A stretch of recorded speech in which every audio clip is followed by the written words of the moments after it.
and welcome to episode 21 of the Lottie Albert podcast. My name is Lindsey. I'm a crochet designer and editor from the Cotswolds in the UK, and this is my video podcast all about crochet, where I'm going to be talking about finished objects, new things, what I've been working on.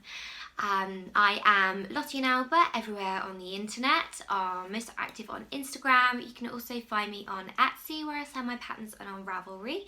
There is a group tab in the Ravelry groups for this podcast too. It's just called Lottie Albert podcast group. So yeah, welcome. If you're a returning viewer, thanks so much for coming back. We are fast approaching the 1 year anniversary of this podcast, if you can believe it. And a very warm welcome if it's your first time watching. I hope you enjoy what you see. And yeah, please feel free to leave a comment or to give me a thumbs up or hit subscribe if you want to get notifications of when my next videos are released. I love reading your comments, and I think that in a way, I feel like I get more interaction with people on this podcast than I do on any other form of social media, which is strange in a way because I am just talking to my camera. But there we go. I really like to continue the conversations in the comments if you do feel able to leave one. I'm going to start off today by talking about finished objects, of which I do have one to show you. It's a little bit of a cheat. Wow, no, you've seen it before, but not finished. Can you see the very vital addition that has been added? I have finally finished my knit version of the Lottie Albert rainbow blanket, and I've added its pom-poms. This blanket, as I said, is a knit version of a crochet pattern, which is probably my most popular crochet pattern. The crochet pattern uses 6 strands of DK held together and a 20mm hook, and the knit version uses 6 strands of DK held together using 20mm circular needles. These are Knit Pro, and I bought them off Amazon for about £6. They have, I think it's a metre long cable.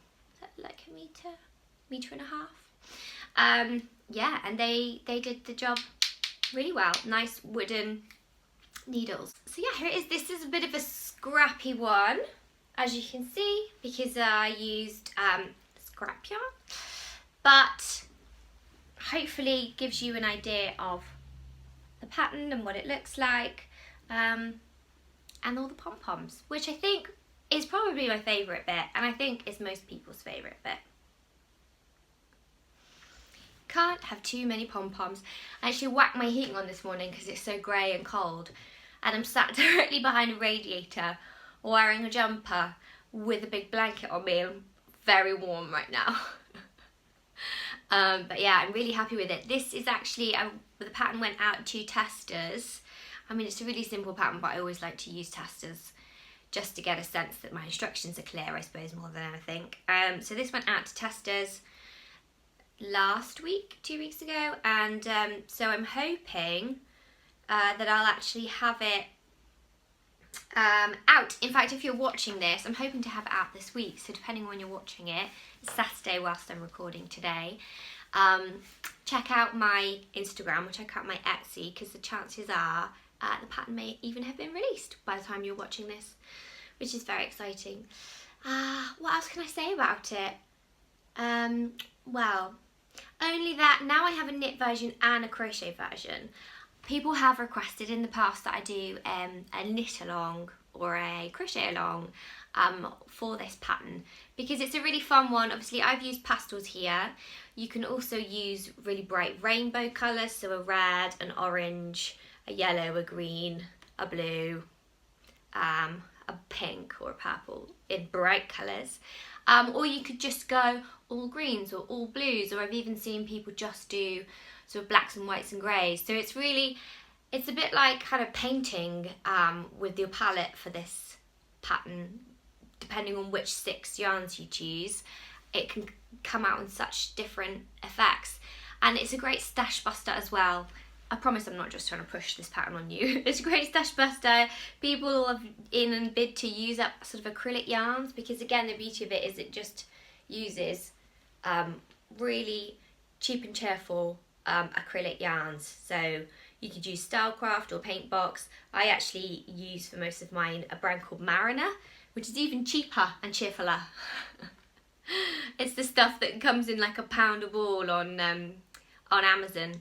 But because, I mean, support your local yarn store, obviously, but because it's such a squishy, chunky construction in both the knit and the crochet versions, I don't know, just works up really nicely compared to maybe a single strand of the cheap and cheerful stuff.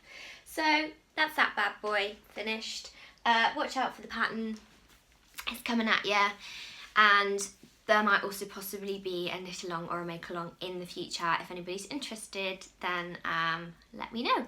Fun way to use up colours or pick your colours yourself, as I said. That is pretty much my only finished object. Yeah, in fact it is my only finished object. I've started a cushion version here, but I haven't got the right size cushion pad, because the crochet pattern has 5 different blanket sizes and 5 different cushion sizes.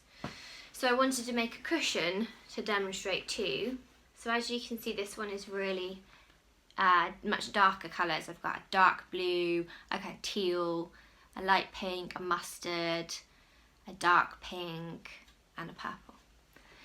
So a really different look just from all those different shades. But yeah, I only have a 40cm cushion pad. It just looks really stretched and terrible. I don't know why I did that. I should have just made, I mean, I basically read my own pattern wrong. I should have made the 40cm one, and I made the 30cm one. Never mind, never mind. That's that. Done and dusted. Doesn't have his pom-poms on yet. So yeah, that's my only finished object. I'm pleased I've done it though, and I always forget how long pattern writing takes when you do it. So writing up the pattern and just general life has been taking up the rest of my time. I do have lots of works in progress though, so do not fear. I showed you last time the kit that I was sent from Will and the Gang for their new Rah Rah Raffia collection, and I requested the Worn This Way hat out of their collection because I thought it would be fun to have a summer crochet hat. And yeah, 2 weeks ago I showed you the kit and I said to you all, oh, I think I'm okay to share this with you now. And then about 2 days later I received an email being like, oh yeah, you can share about the patterns now, please feel free, you know. I was like, whoops. It's only 2 days early. I'm sure I didn't spoil their whole reveal by showing you this. Anyway, I've started it, but I have encountered a few problems, which is partly my fault, and possibly partly also the pattern's fault. Now, to the pattern's credit, it does give you the measurements for the finished hat, and it does give you the tension. So probably what I should have done was a tension square, but I didn't, because if you have watched before, or if you know me, I am a little bit lazy when it comes to tension squares. But also it comes with a hook. It comes with a 4.5mm hook. This is the colour of the raffia. And so I thought, I'll just make it. Like, you know, it doesn't matter if it's a little bit bigger, a little bit smaller. Well, you start by making the circle at the top, which then basically goes down at the sides and then comes out for the hat. So it's a fairly simple construction. I started making the circle of the hat.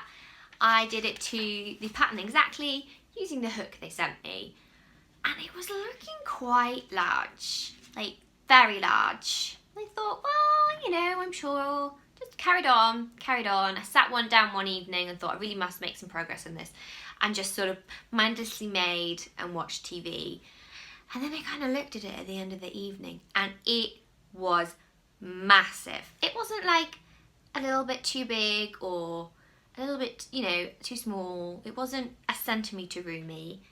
I thought, this is strange. I'm making a basket, not a hat. And I measured it. It was 20 centimetres too large. So the circumference of the circle part was supposed to be 56 centimetres, which is a fairly standard head size. Mine had come out 76 centimetres. My gauge was way off. Way off. But I hadn't just got to the circle part. I'd done the circle part and then come all the way down.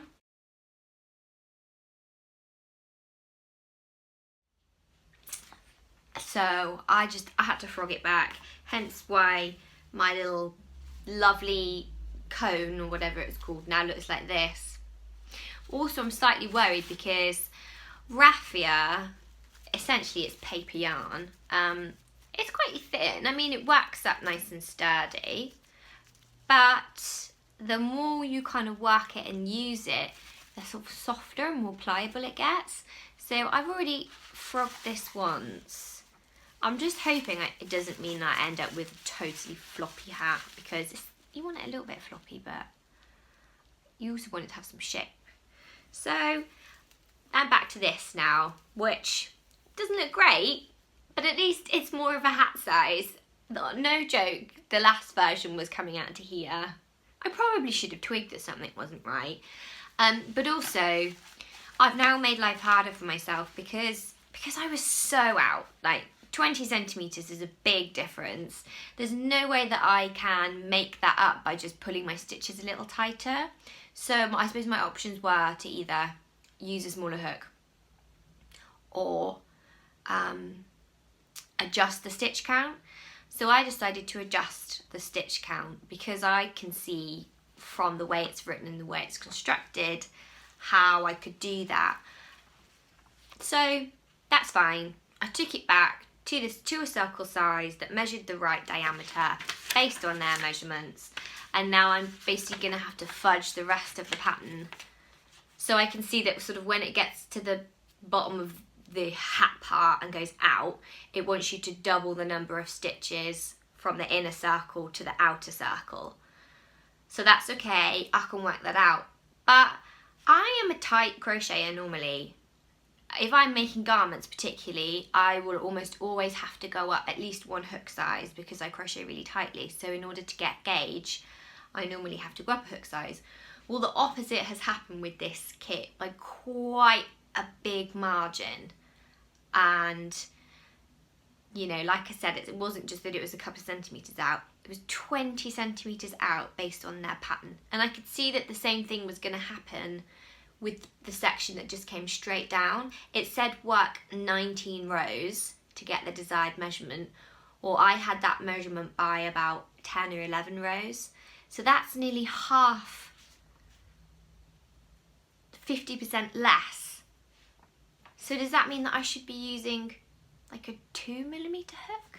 But I don't think I could work this with a 2mm hook. So I'm not one to criticise patterns normally, and obviously I'm going to take the blame in that I didn't do a tension square, but that tension feels very way off a 4.5mm hook.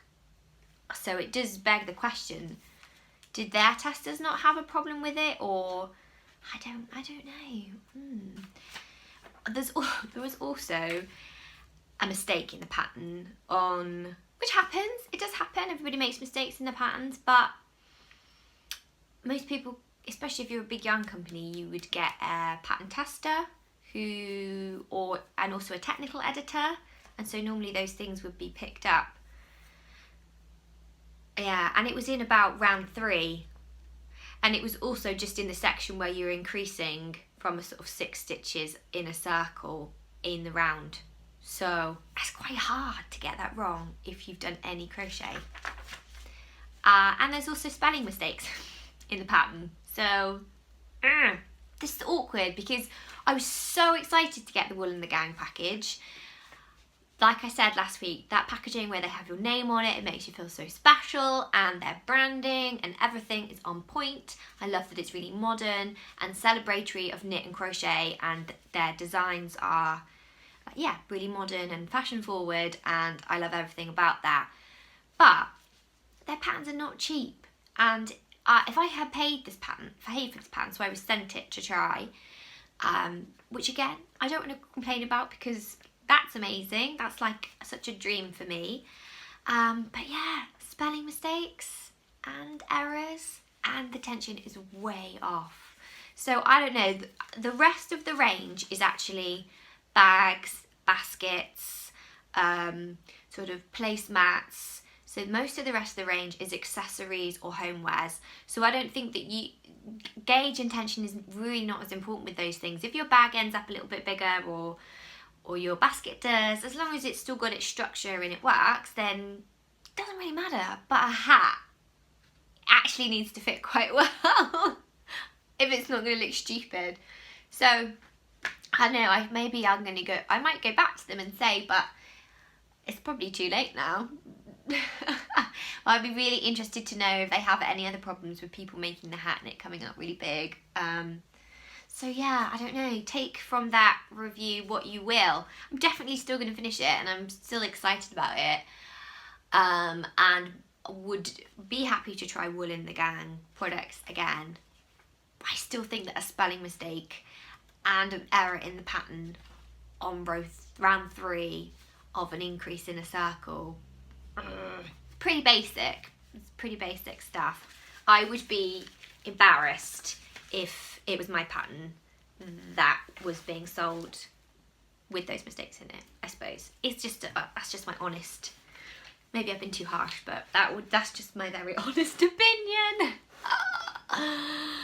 But yeah, if it's your first time watching, I'm normally just really nice about everything, I hope. So that's one of my works in progress. Another one has actually similarly gone wrong. Sorry, not my table. You may remember, if you've watched before, that I was really keen to make some socks out of some Christmas yarn I bought. This is from Vicki Brown Designs, and it is a yarn that is actually a Christmas yarn. You hear the dingling bell stitch marker, called Christmas Sprinkles. It's 4-ply sock yarn, 75% superwash merino, 25% nylon, and it's a little 20-gram ball. And I bought some minis from Vicki at Yarndale last autumn. And I started making some Christmas socks and had one mini of this, and it was working up so nicely. I mentioned on the podcast that it would be really nice if I had bought 2. And then very, very kindly, one of my viewers contacted me and said that she had a skein and offered to send it to me. So we did a 1 skein swap, and she sent this to me. And so I finally last week got round to making up some socks. So here is my one ball, here is the other one. But the same thing has happened. Ignoring the fact that it's Christmas, although actually the colour is looking really bright on the camera, I felt that it looked quite, what's the word? Somebody actually said that it reminded them of peony, which I thought was really nice. I feel like it's quite pink and green, and with like a mint green toe or like a pale pink toe. It doesn't have to be Christmas all the time. I don't know if you can see this sock. This is the cuff. This is the heel here. It's a really like shorty sock, and this is like the top of the foot. Well, my feet are not this big, okay? Even for like a roomy bed sock, my feet are not this big. This is like, I think maybe this would fit my husband's foot. He's got size like 13 feet. Yeah, this is too big for me. So it's basically happened again. I started making a sock from this book, which is called, what is it called? Crochet Edits. And it's a little sock book that was free with Simply Crochet issue something. The sun's just come out of my face and I'm now even warmer. It doesn't say. It was a fairly recent issue. Sorry, that's really useless. I should have looked that before I started talking about it. But it was free with Simply Crochet magazine, and it's a little book. They used all West Yorkshire spinners yarns, and the designer for all of the socks is Ron Strong. Is that the correct name? Yes. Phew. Ron Strong. Or Roan. So I started making these ones because I quite like shorty socks, and I thought, is that better? Summer socks in my Christmas yarn, these would be great. But again, didn't do attention square, did I? I have made crochet socks before, but for most of my socks, for all of the socks that I've made before, I've used Vicki Brown's patterns, and I know that for Vicki's socks, I need a 4mm hook with sock yarn, and I make the small size. So rather probably lazily and complacently, I just did the same, and it's not worked out for me. Did I even use a 4?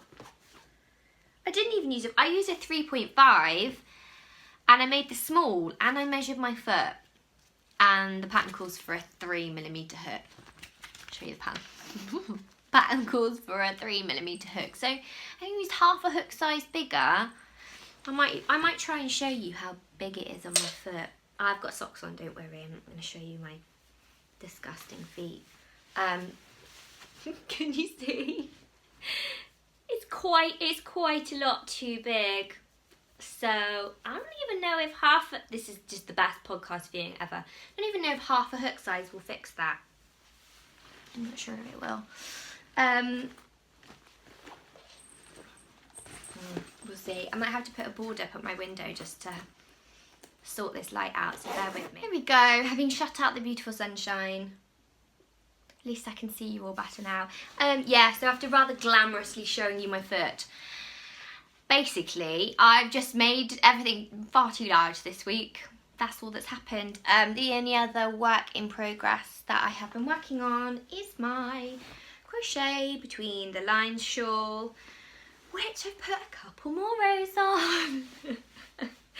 I feel like you're going to have to be very keen-eyed in watching this podcast to be able to see any visible changes to my crochet between the lines shawl. But it's getting quite wide now. And I'm up to 1, 2, 3, 4, 5, 6, 7. Lost count. 1, 2, 3, 4, 5, 6, 7, 8, 9, 10 repeats. And there are only 14 repeats, so I'm really not far. Well, actually, that makes me feel quite motivated to work on it. I'm really not far off. And you can really obviously see the colour gradient changing now. So yeah, my crochet between the lines shawl. It's a pattern by Scheepjes. Never say it right, I'm sorry. I know that people don't like it when I say things wrong because I have had complaints. I also had a complaint last week where somebody complained that I touched my hair too much. Sorry about that. I guess nervousness comes out in different ways in different people. Either that or just me looking at my face so much in the camera, I can't help but preen myself. That's probably also true. So yeah, crochet between the lines shawl is a pattern by Canadach is her Instagram handle, and it's for Scheepjes yarn, and I love it. It uses 2 Scheepjes whirls, and I'm using Blueberry Bam Bam and Lavendelicious. If you watch the podcast regularly, you'll have heard me say this about 5 times now with very little progress each time. But look at this blue. That blue is like my all-time favourite colour. Blue. Fun fact about purple, I didn't think I used purple that much. And I started a new sort of series of conversations on Instagram, doing Instagram lives with other makers. Since I last did this podcast, I have done 2. I did one with Emily of Make and one with Kristina of Tiny Curl. And in the first one with Emily, we were talking about colours, and she said that she hates purple. So for me, I hate lime green. So like, these are my worst nightmare. But she hates purple, and she said, but you know, you use purple loads and it always looks great for you. I was like, I don't use purple loads. But then I kind of had a look at quite a few of my projects. She is right. I use it a lot more than I realise. And yeah, the purples in this I'm loving, but that pale blue is my ultimate go-to. I do have a new hook. I'm going to tell you a little bit more about those creative conversations in a moment, but a new hook that I'm using with my Crochet Between the Lines shawl, because it was my birthday last weekend. It was my 30th on the 30th. Thank you very much to everybody who sent me a lovely happy birthday message alongside the last podcast. And so I did get some birthday goodies, and actually this was my only crochet related one, and it was from my father-in-law and my sister-in-law, which was very kind of them. I mean, they were on my Amazon wish list, but it's still very kind of them. Sorry, that's mega wobbled. Just pick them up from the table. I was bought a set of symphony crochet hooks in the rosewood, and they all have tiny little jewels in the end. I thought it was a box of chocolates when I first opened it. Doesn't it look like a box of chocolates? So these are the Knit Pro Symphony hooks, and they are wooden. Well, they're actually laminated birch wood. Back of the box has just told me. They came in this presentation pack, which is very fancy, and a little bit of gold there on the edge, and this is what they all look like inside. I think they are without a doubt the fanciest crochet thing that I have ever owned. And yeah, as I said, so I've got, how many have I got? 1, 2, 3, 4, 5, 6, 7. I've got 8 hooks ranging from a 3.5 to an 8mm, and they are this sort of rosewood colour, and they all have this little diamante in the end. Isn't that cute?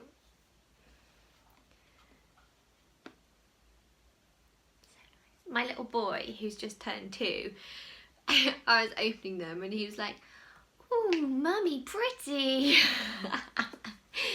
We should see my father-in-law's face. I was like, yes, they are, sweetheart, aren't they? So yeah, really happy with those.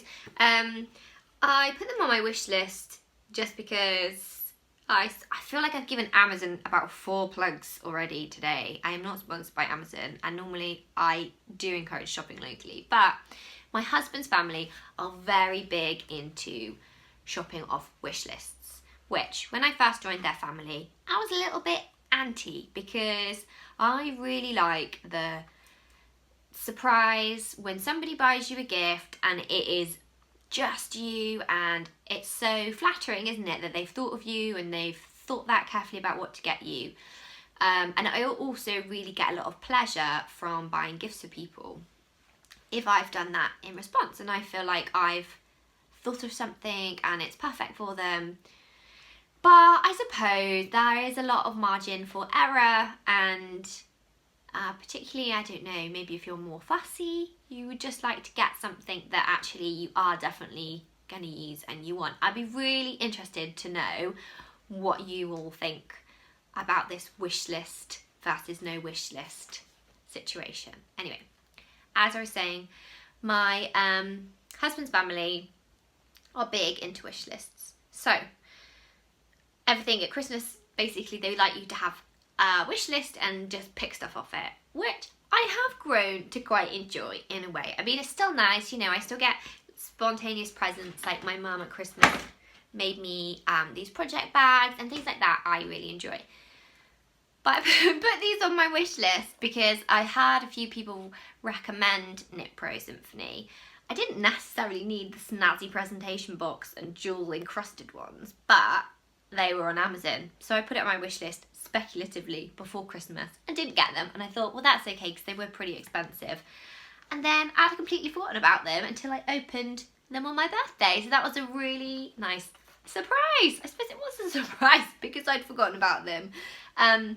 But yeah, they have been recommended to me in the past. I quite enjoy using wooden hooks for certain projects, particularly if it's a more natural fibre. I find that wooden hooks often feels really nice. Obviously you do miss the kind of ergonomic hook situation that you get with some of the aluminium hooks.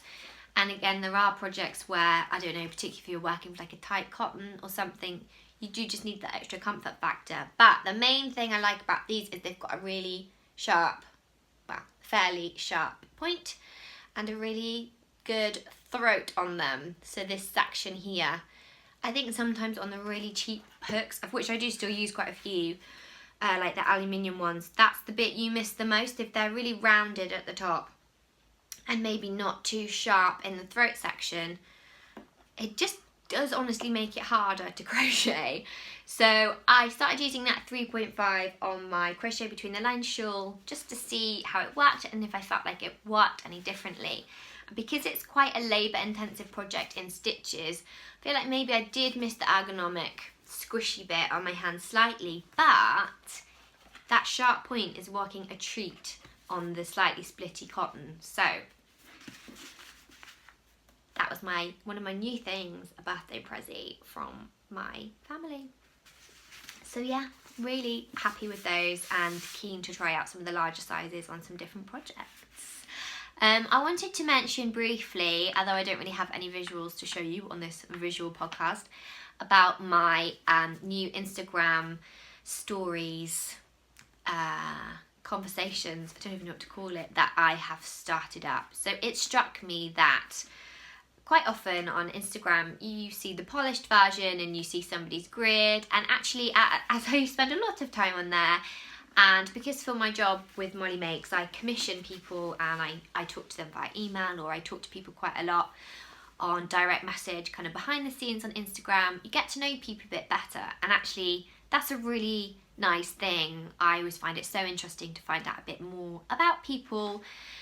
And on Instagram now, I don't know if maybe not everybody watching uses Instagram, but they've introduced a fairly new feature where you can do a video podcast or video sort of message a bit like this, and you can go live, so you're talking in real time to people, and you can also now invite another Instagram user to come on screen with you, so you end up with a split screen and sort of, well, it's portrait, but you're here and they're there, and you're both talking to each other, but then everybody who follows you or chooses to click on the picture of your face on your profile whilst you're talking live can see what you're doing and can see what you're talking about and can join in and listen and leave live comments and join in the conversation. So I thought that it would just be interesting to see if it worked, and if I could chat to somebody live and sort of take questions from people who are watching and talk to them a little bit about their crochet, their design process, or how they got into crochet, etc, etc. So my first guest was Emily from Makey. Now I've worked with Emily through Hobbycraft and through Molly Makes, and we chat quite a bit. So I see her as a bit of a friend, and I told her that she was my pilot episode and so if it went terribly, there'd never be another one. But I also knew that Emily would just carry me and be able to talk as well.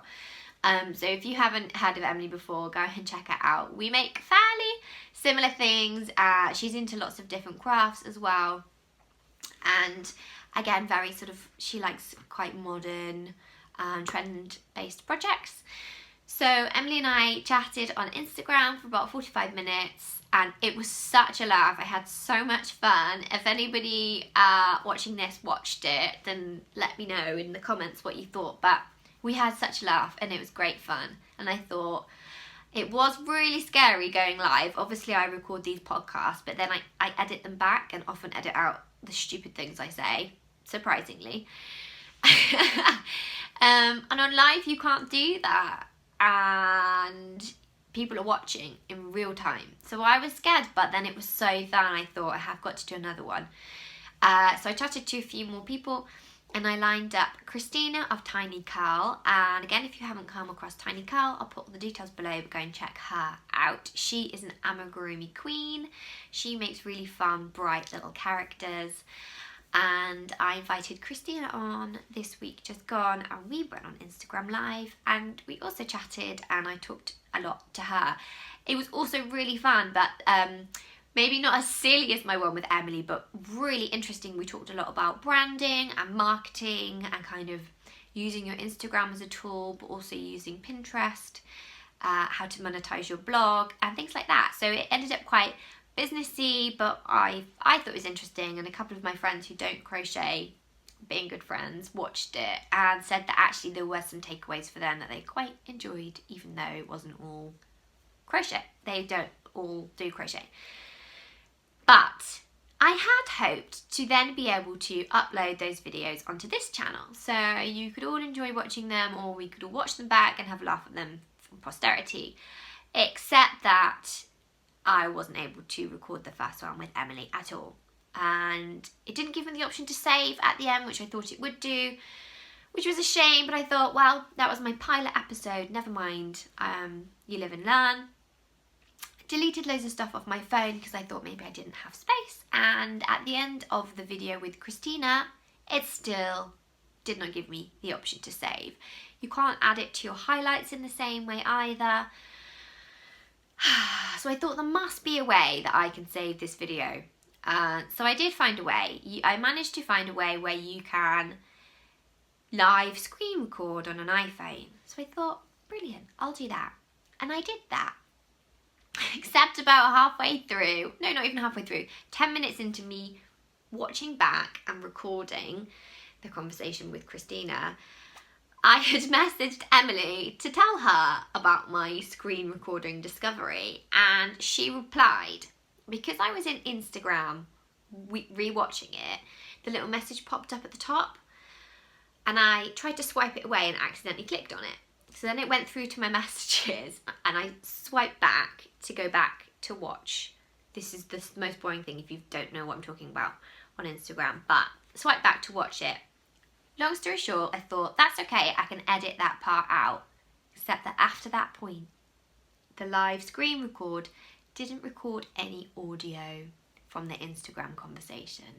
So now what I have is an 8-minute video of Kristina and I talking, a 1-second interval where I swipe into my messages and swipe back out, and then about 41 minutes of Kristina and I talking, but no audio, which is really annoying. But what's more annoying is I didn't realise until after the 24-hour highlight had ended. So after you do a live recording on Instagram, it can stay in your stories, but only for 24 hours, and then it disappears. And I didn't realise that my recording hadn't fully worked until that 24-hour period had ended. So I don't have any record of that conversation either. But third time lucky, this week I have basically the queen of Instagram crochet, Mandy from Crochet by Renegade, coming on to talk to me. And I swear I will find a way to record it and put it up here on my YouTube channel. I swear I will. It will happen. So if you missed those, or if you would like to hear Mandy chatting about how she became such a crochet superhero with all her sort of 200,000 plus followers or whatever it is, then join me on Thursday on my Instagram chat where I will be talking to her, and also hopefully I will be able to post the video on here as well. It will be the kind of portrait format, phone quality recording, but this is on my phone too, and you guys usually watch this, so I'll pop it up here if I manage to record it. So that was a really big ramble, but the long and short of it is I've really been enjoying those conversations. I think I'll probably try and do 6 and then maybe have a little break, so treat it as a term, like a term or something, or I might do them every other week. So the week that I don't do this podcast, I'll do a creative conversation on Instagram, but we'll see. I'm kind of wary of, I've kind of created an extra bit of work for myself, especially after February's burnout that I had, where I was feeling really overwhelmed and oversubscribed to everything in my life. See, I can't even not talk in social media terms. But they are also so fun, and it's so fun to have somebody else on talking to you and to find out, like as I said, a bit more about the other makers. Yeah, so we'll see. I'm sure I'll work out a pattern or a rhythm, but that's a bit more information for you if you're interested in checking those out. I have one last thing to show you before I leave you in peace for another couple of weeks. Do you remember, if you've watched before, when I won a giveaway with Woolly Mahoosive, the giant yarn company, and I won, I won £100 to spend. One of the things I bought was some of their giant yarn. So this is the Mammoth yarn, which is the acrylic version. They do also do a merino version in loads of beautiful colours. I chose off-white, and it's a bit of a workout. I bought a 4 kilogram ball, and then shortly afterwards I went to Yarndale, so this is last autumn, and I'm honestly out of breath. It's not from holding this, it's because I'm really unfit and I just ran up the stairs to get it. So I went to Yarndale and I was chatting to the lovely lady who runs Woolly Mahoosive, and she very kindly gifted me an extra 2 kilograms because she said that I wouldn't have enough for my super king size bed. So I finally started making something out of it, just in time for spring and summer. Hooray! And I have been knitting it. I'll try and show it you. Just all the wobbles today. I'm going to try and show it you, and then I'm going to show you my ingenious solution that I found to working with this yarn. So this is how it's knitting up. This is kind of the back. I've gone for like knit and then purl sections. It's going to be a throw. It's massive, okay? I love it. It's massive. It's going to be a throw for the end of my bed. Now there is a way that you can arm knit with this giant yarn, and there's also a way in which you don't actually have to hold all the stitches on your arms. You can just kind of like flat on the floor and do it, or you could, if that makes sense, so all the live stitches just sit there in a loop and then you kind of walk along and feed it back through. But I honestly felt like that was all too much for my brain, which might sound silly because I love to play around with crochet and don't follow patterns and just make things up all the time. But with knitting, I couldn't even get my head around the YouTube tutorials that were telling me how to do it. So I came up with a solution, which I'm hoping you'll all be impressed by. Now, I obviously don't have any giant knitting needles, although I think you can buy them. So I have decided to knit on rolls of wrapping paper. It's going quite well. This is a nice Christmas number. This one is actually some Hobbycraft Christmas wrapping paper, which I got from their Christmas in July event that they did last year.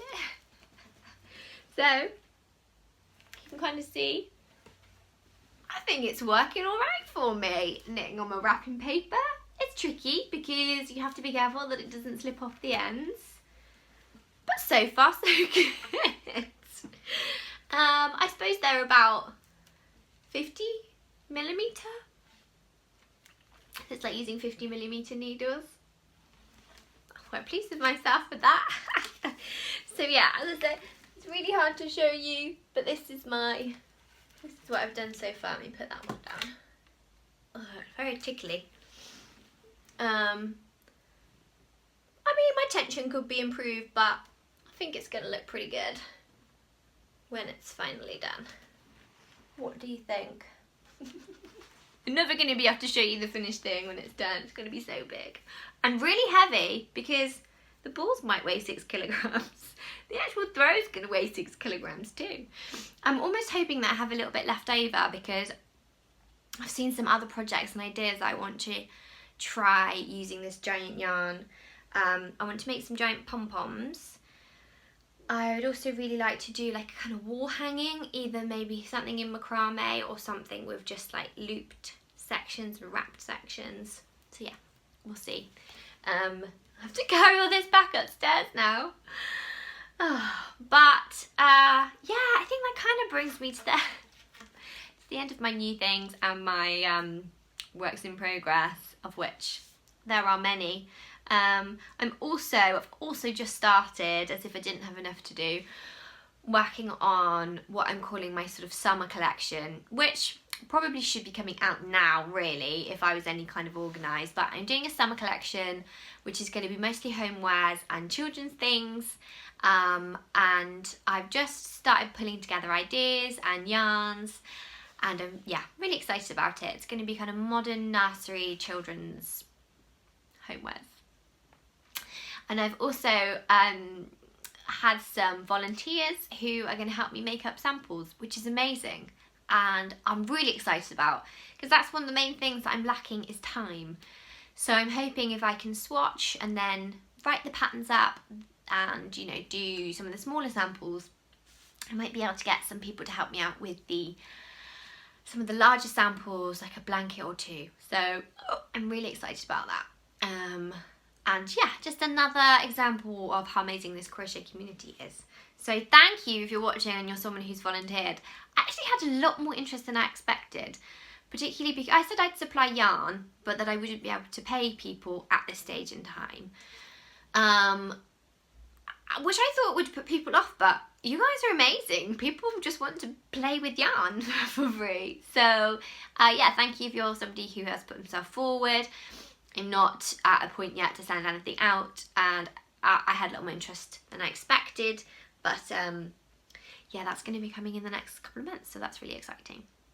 I will leave you all now to the rest of your day or evening, whatever you're up to. I hope you've enjoyed some crochet whilst watching this, as usual, rambly podcast, and hopefully some of you can tune in and check out my conversation with Mandy of Crochet by Renegade. Or if you want to see what I'm up to more generally, you can catch up with me on Instagram. I did check the Ravelry group before I came on to see if anybody had any questions they wanted answered, but there weren't any, which is fine. I know I'm not very good at being the most active in the Ravelry group, but if there is anything that you want to know, that is the place. There is an Ask Me Anything question thread there, so pop a question in there and I will try and answer it next time I film a podcast. Thank you all so much for watching, and I will catch up with you soon. Bye bye.